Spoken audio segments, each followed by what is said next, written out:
Hey, how goes it, everybody? Welcome back to another episode of Patterson Properties. Today's subject matter is basically going to be talking about tax liens. Just going to do a little quick overview. I know that a lot of people out there have heard about delinquent tax deeds and delinquent tax liens. I myself am getting into the delinquent tax lien business, so I figured I might as well talk about it. But are people really actually ready to get into the actual delinquent tax lien game when it comes to purchasing them?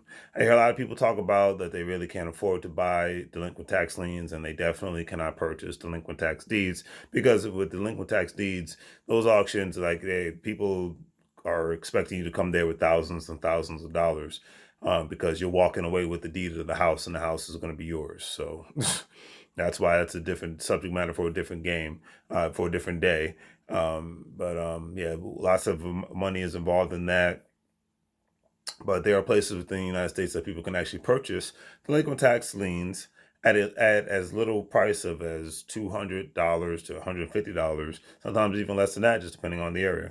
Now, obviously, these are considered to be cheaper markets, but even if you are a person who doesn't even own a home but can spare $200 to $300, then you may find yourself in a situation that you can double your money up to about 24%, or you may find yourself becoming a homeowner of a property within the state that you reside in, or in a state across the United States, just depending on the situation. If you end up getting the property, you will have to pay a foreclosure fee, but it's still way cheaper compared to having to put down a down payment for an investment property, which is usually between 20 to 25% down payment. And obviously, at that point, you can decide to keep it, sell it, rent it, etc., for the minimum price of a couple $100s to a few $1,000s. You can change the outlook of your life between the process and the process of wholesaling real estate. You can obtain enough money to purchase a real estate investment property. For those of you who are not familiar with the concept of wholesaling real estate, you're basically the middleman of a distressed property owner or retired landlord. You're helping them out in a sense because people do fall in these categories sometimes where people pass away, unfortunately. These things do occur. But you're helping them sell their property that wouldn't usually be placed on the MLS system, and find the right buyer for them to purchase the property, and you get yourself a little fee at the same time, just depending on how you've worked out the contracts and the situation. You as a wholesaler, you obtain a nice fee for your services, and all this can be done with little money or no money because you are all about marketing as a real estate wholesaler. It's all about the marketing. So what is the best way to get started with the delinquent tax liens? Is just to go out to your local county website, or websites, depending on where you reside, and search the tax offices section of that website, or just do what I like to do. To save time, you can actually just, Google the delinquent tax liens of a specific county or in state and go from there. You will eventually find the right office, and hopefully your local county office is up to date so that you can email to find out how to obtain the list of delinquent tax liens.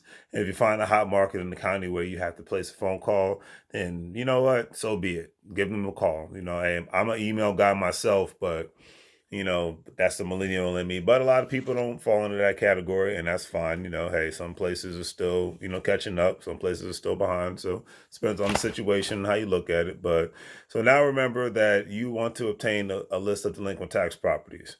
There were not enough during that weren't bought during the actual online or in person tax auctions. That's the thing you want to keep in mind. You want to stay away from the ones that are actually being bid on. You want the ones that haven't been purchased and that are just sitting there stagnated, because usually those prices are going to be a lot lower.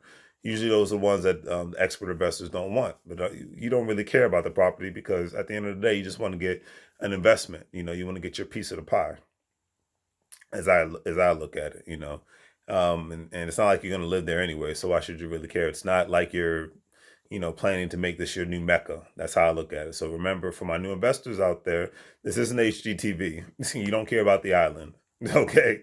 And all we care about is the numbers. Most government county websites display what is called a parcel number, an address of the property, and more directions that will follow through in order for you to purchase a place on a bid on a delinquent tax property lien. Now, a lot of times it might be more information or less information depending on the county that you're looking at. So obviously, do your own due diligence, and also you want to do an exuberant amount of research in regards to where you should research on the county laws and where you should invest in the best neighborhoods. If you're looking, for the best areas, you got to do your homework. And I will say one thing: you should look into taking the U.S. tax lien course or any other course that deals with tax liens, so that you can get more in-depth information and contacts all at the same time. I myself are planning to do that within the new year, so I'm looking forward to that, so I can get more information, so I can become a better investor. You know what they say: knowledge is power, right? So, also, if you need a consult an attorney, if you need additional information when it comes to legal fees and so on, so be it. Remember that when it comes to having multiple streams of income, remember this: it starts with having multiple streams of assets. So, purchasing delinquent tax liens is just another way to do it. And if I was you, if you're in the real estate game or thinking about getting into the real estate industry, this is a great and a lot more cheaper way to do it. So hopefully you guys like the video. I'll give a lot more information as my experience grows in this area. Just getting started, just purchased a few tax liens, and can't wait to purchase more, because that's another great way to purchase real estate and get assets. So take care, guys. Please hit thumbs up. Please subscribe to the channel. And hey, keep doing what you're doing. Be an investor first and everything else later. Take care.